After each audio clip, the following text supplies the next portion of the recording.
Hello world, welcome back to my channel. My name is Stina. Thank you so much for being here. It is awesome that you're here. I love it. Today I'm going to be reviewing a book series called the Throne of Glass series by Sarah J Maas, I think is her name. Let me double check. Yeah, by Sarah J Maas. I read it on my Kindle Oasis. I have a video talking about the Kindle Oasis and what I like about it, but you don't have to watch it if you don't want to, but just want to let you know that it's there. And I actually saw this book on a page on Facebook talking about it, and I was like, oh, this looks interesting, and a lot of people were raving about it, and so I bought the book. I think the first one was on Kindle Unlimited, I could be wrong, but then the rest of them weren't. So I have been paying for these books, which I really don't typically do. I pay for Kindle Unlimited, so there's no reason that I should pay for a book, but I mean, the first one was good. So anyways, here's a little bit of detail before I get going into it. It is a 7-book long series. If you have watched the My Reading Style video that I have, you will definitely notice that I do not like books like that. I think they're too long, and you know, I decided to kind of branch out of what I'm used to and try something a little bit more unique. The books as well are very much against my preferred reading style. Instead of about 8 hours long for me to read, they take about 12 to 13, which is definitely really long for me. So you know, I don't know why I'm still reading this series, if I'm gonna be completely honest. I just started book 5, and I mean, I've read them really quick, but to be honest, I don't know why I'm still reading it. Just a little bit of background about the fandom behind it. I joined a Throne of Glass Facebook page specific to the book, not just like a book lover's Facebook page that I heard about the book on, and the fandom is really just not fun, I would say. They're kind of just like very entitled, and I don't really enjoy the page. I still don't know why I'm on it either. Some people are really nice, but for the most part, they're just kind of rude. And there's also other books that are in the Facebook page, and they talk about them, and that's fine, but they're really inconsiderate towards people that are currently reading the book. So anyways, I'm not here to bash that Facebook page, but long story short, the fandom kind of has me like, meh, but there are certain parts of the books that I do like. So I actually have a nice list here, and I'm going to go through and just talk about things that I do and don't like about the book. I guess I'll do that more towards the end, but first let's talk a little bit about what this book is about. This book is about an assassin. Her name is Celaena Sardothien.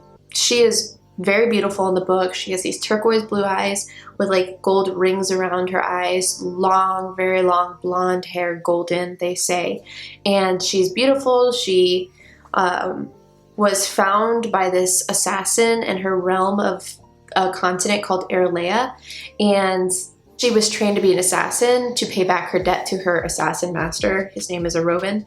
And anyways, so she gets caught, she goes to this really terrible hellhole prison and is there for a year, and then is picked up by the king's son. His name is Dorian, a king of this place called Adarlan, and pretty much meant to be like the champion for him to help him with this ongoing war.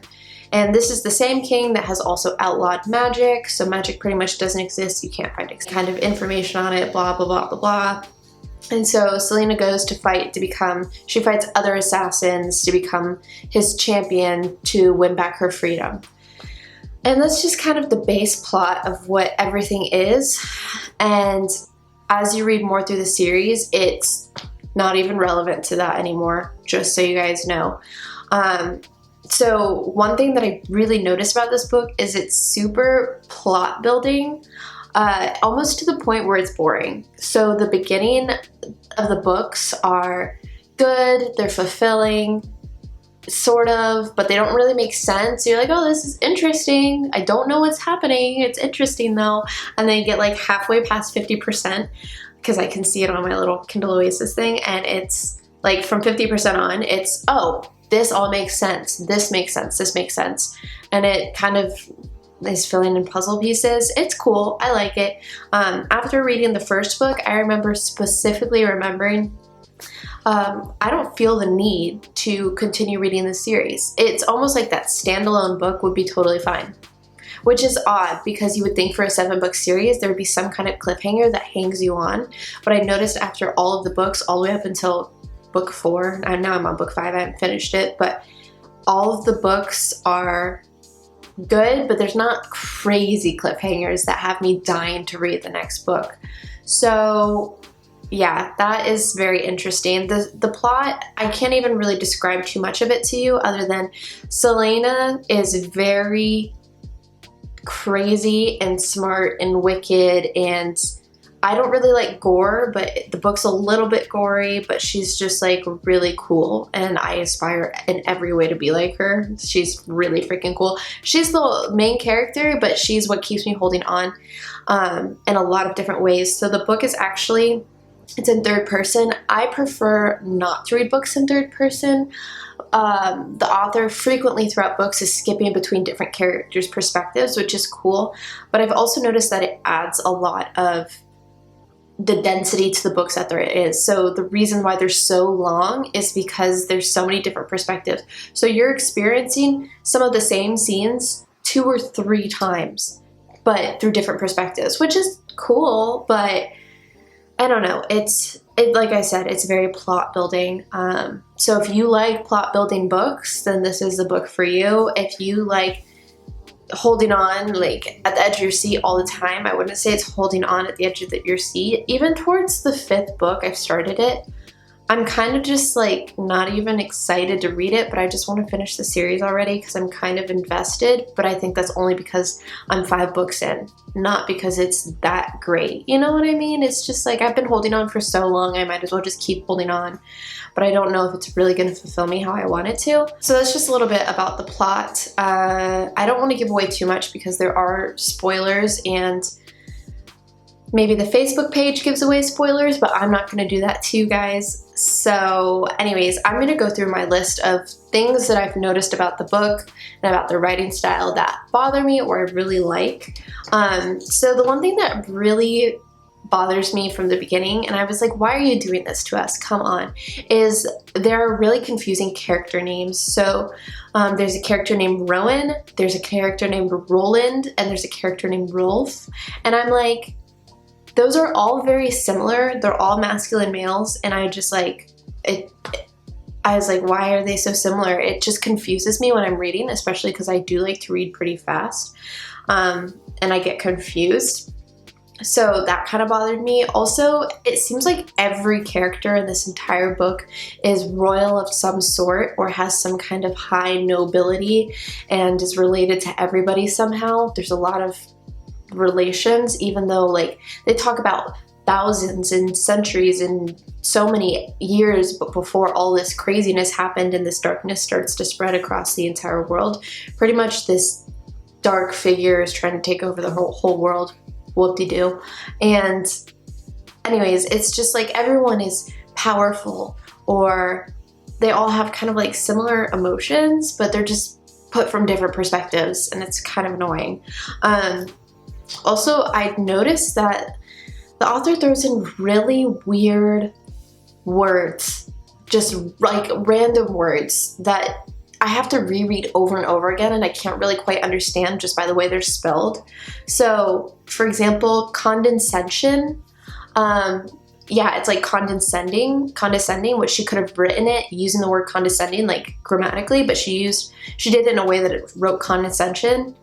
Like, what is the point of that word? It's thrown out there to kind of confuse me. I've never seen that version of the word ever in like the English language, and I'm really good at like grammar and understanding things, and I've never seen that, so it's kind of confusing to me. Also, another example that I have written down is preternatural. I've never heard of that word. I mean, I can kind of get an idea of what it might mean, but I had to look on my Kindle to tell me. And menagerie, I don't know, maybe you guys are familiar with that word. I've never heard of that word, and it's thrown in these sentences that make sense, and then at the end it's boom, menagerie, and you're like, wait, hold on, what just happened? Because I have no idea what a menagerie is. Anyways, Also, I noticed that there's a lot of confusing transitions between characters. The author uses a lot of he's and she's and theirs, and just constantly switching between characters to the third person. So I'm like, okay, who are you talking about? Did you just switch? Like, what's going on? I've also noticed that the author will write something and it's not relevant to anything that you've been reading, and you're like going back, like rereading paragraphs. It's so annoying. You go back and you reread paragraphs and you're trying to like make sense of it, and then you're like, I can't understand what's happening. I'm just gonna move forward now. And then like 4 sentences later, like then she explains what she's talking about, and then you have to go back and reread it again to understand what's happening. And you're like, oh, but then you're like, why am I wasting my time? Like, seriously, this is so annoying.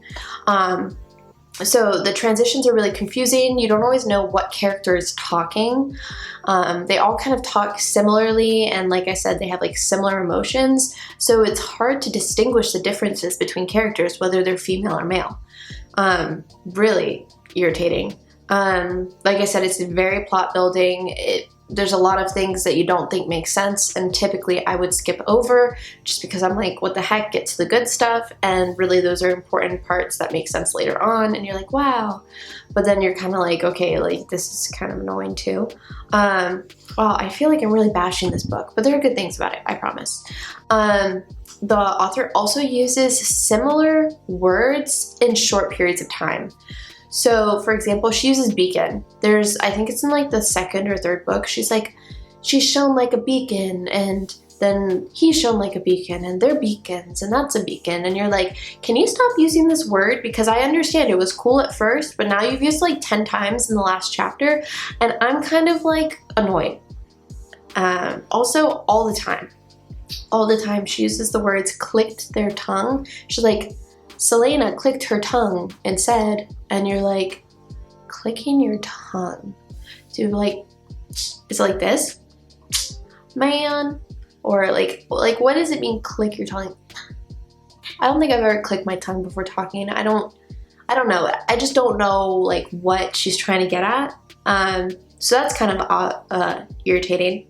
It's not like other books. It's plot twisting, it's unique. It's not like books like The Selection. So I was thinking in the first series when Selena lived in the castle, oh, she's gonna fall in love with the prince, the sun's king, and they're gonna be plotted against each other because she's an assassin and he's royalty. And, you know, I was thinking, oh, and they're gonna fall in love, and, you know, she's just gonna become like a court woman. And I really thought it was gonna play out like The Selection, and I was kind of like, I was disheartened at that thought. And then by the end of the book, you're like, wow, okay, that's not what I was thinking at all. So, wow, just blown out of my mind. So it's cool that it's plot twisting, but like I said, there's a lot of plot buildup to get there. And if you don't like reading plot buildup, then it's probably not for you. I personally don't like reading plot buildup, but I do like when it makes sense. So I'm very hard to please when it comes to reading books, if you haven't gotten that gist already. I do like there's a lot of phrases that are very supportive of artists and dreamers, and how the artists are needed to create the world into something beautiful, and the dreamers are a big part of what creates beauty and change and all of those things. So I like that she does mention that. I think it's very supportive. She also, I've noticed, is very supportive in some ways of characters that are gay or bisexual. She's very supportive of things like that, so it's not very traditional in that sense.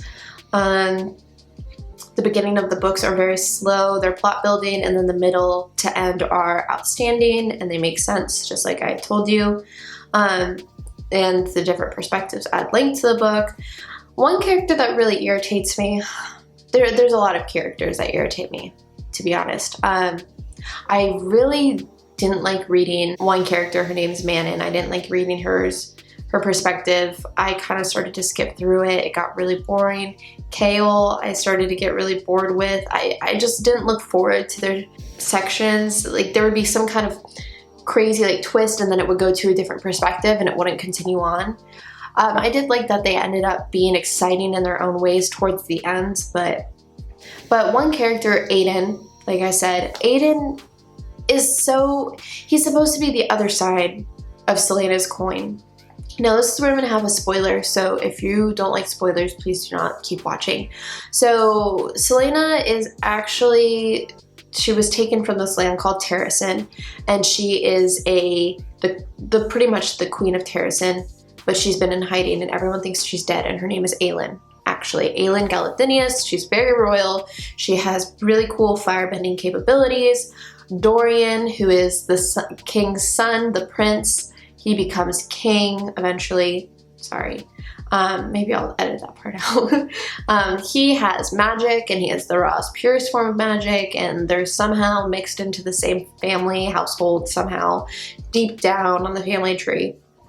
And then there's Aiden, who is supposed to be like the sword protector of Aelin, who is Selena, the main character, but it's her Fae name. She's actually very powerful, lots of magic, queen, blah, blah, blah, sent on this quest to find these keys to defeat darkness, essentially.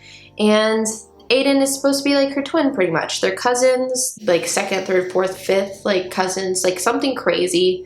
Enough that they could be shipped together, they could be dating or like get married or whatever, but at the same time it's like, well, that's your cousin.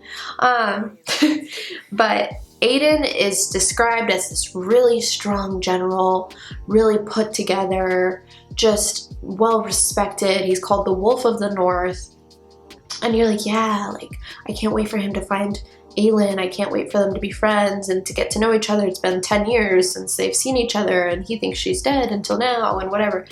And then like throughout the book, like Aiden just like is totally overshadowed by Aelin and Rowan, who is her lover, and Aiden is just kind of like a fly on the wall. And you're like, you hyped him up so much to be this really strong, amazing character, and he's no more than a fly on the wall. He's very annoying. If you've watched the Avatar, he's like Sokka. He's just annoying. So anyways, if you like books that are plot building, if you like books that have a lot of content and you're really gonna read line by line, read this book. It'll be exciting for you. If you don't, and you're kind of like a quick reader, want to get to the main storyline, want to just get hyped up and so excited all the time, and never have a problem turning a page, then this is probably not the book for you. I'm going to try and finish the last 2 books because I'm just that invested, but based on the book, the writing style, the fandom, I would say it's a 6 out of 10. I don't like the fandom. Sorry, guys. If there are some great like fandom members of Hidden that are not rude and disrespectful towards people who are still trying to savor and enjoy the book, then I love you. But for the most part, the people that I've seen so far have just been like utterly super disrespectful, and just from my online experience, I'm just not into that. Whatevs. But yeah, I would say 6 out of 10. Interesting series. Enjoying it still enjoying it. Yeah, it's taking up time, you know, it gives me something to do, but I wouldn't read it again. If I were to read it again, I wouldn't pay for the books. I do wish I were a fairy princess after reading this book. I would love to be a fairy princess. It makes me excited. I love the magical element. It's cool, it's fun. The twists are really cool. I think a big part of it is just the writing style for me. I think this would be a great story if it were televised. I think this would be a great story if it were rewritten in the first person. I think this would be a great plot and a great story if it were really just written differently. So, anyways, I am going to finish that series. I know a few of you have recommended a few books to me, so I want to get started on those next. So keep an eye out for that. But if you like Throne of Glass, tell me why, please. I don't really like to get into debate, but I don't mind civilly talking about the highlights of what you love about this book. And also I'm kind of a harsh judge, so don't mind me being me. But I hope you enjoyed this video. I hope it was helpful. If you have any book reviews, let me know. I have a list that I'm going to start reading, and I am really excited to finish the series and start something new. So I love you guys. I'll see you in the next one. All right, bye.